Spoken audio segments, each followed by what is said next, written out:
le choix du Brésil? Un match nul, une victoire et aujourd'hui un autre match. Qu'est-ce qui l'explique? Oui, pour l'absence de représentant, je pense qu'on sait tous que sur son dernier match, il a pris un coup.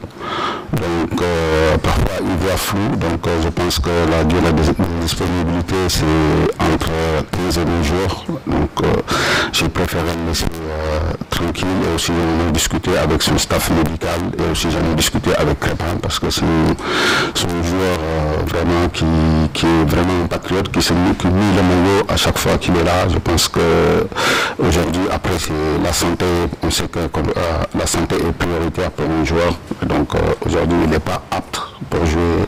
Donc on laisse à la disposition de son club de faire ses soins et bien qu'on puisse le récupérer après derrière. Sénégal-Brésil, une troisième rencontre, qu'est-ce qu'il fait? Oui, Sénégal-Brésil aujourd'hui c'est un match de prestige. C'est sûr que Brésil, on les a joués deux fois, là ça va être la troisième fois et ça s'est soldé sur les deux matchs derniers, un match nul je pense à Singapour et une victoire à Lisbonne si je me rappelle bien. Après là il y aura un match à Londres, donc on sait que Brésil c'est une équipe qu'on ne présente pas, donc c'est une très bonne équipe et comme on dit dans les matchs de préparation ça sert à préparer des choses, à solidifier les acquis et aussi essayer de corriger. Et je pense que face à des équipes comme le Brésil, on peut trouver toutes ces choses. Et voilà, et ça nous permettra, si on doit rectifier des choses, ben c'est sûr, on en aura. Et on va les rectifier avant cette CAN qui nous tient à cœur. Donc voilà, et pour partir avec tous les moyens et être prêt pour pouvoir aller défendre, aller chercher ce titre qui est la CAN. Amin. Oui, bonjour coach, Alvin Diop et Fab TV.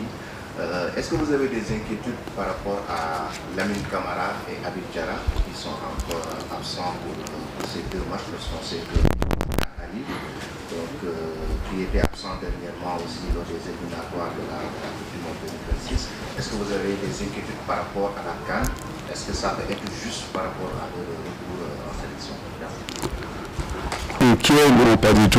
Je suis, comme on dit, je suis croyant. Donc je pense que ces deux joueurs, on les connaît. Donc ils sont en train de faire leur éducation. Je pense que même Habib est en avance par rapport à sa rééducation et espérons qu'on va les retrouver. Donc voilà, et le plus important pour moi c'est leur état de santé. Donc on les suit de près, on prend leurs nouvelles à chaque fois. Normalement même Habib, je dois le rencontrer durant notre passage en Angleterre. On va parler avec lui et je trouve que c'est important.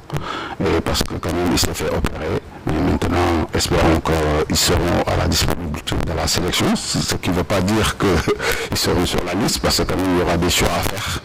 Donc ça c'est sûr et certain. Mais après on verra. Après moi j'aimerais bien avoir tous les joueurs prêts et être en bonne santé. C'est sûr que, comme je viens de répondre à la question, j'aurai des problèmes. C'est sûr pour choisir 26 joueurs pour les amener à la CAN. Et je préfère avoir ce problème que de voir mes joueurs se blesser parce que quand même pour un footballeur, la santé elle est importante. C'est Adia Pité. Je suis là. Bonjour coach. Bonjour. Adia Pité, alors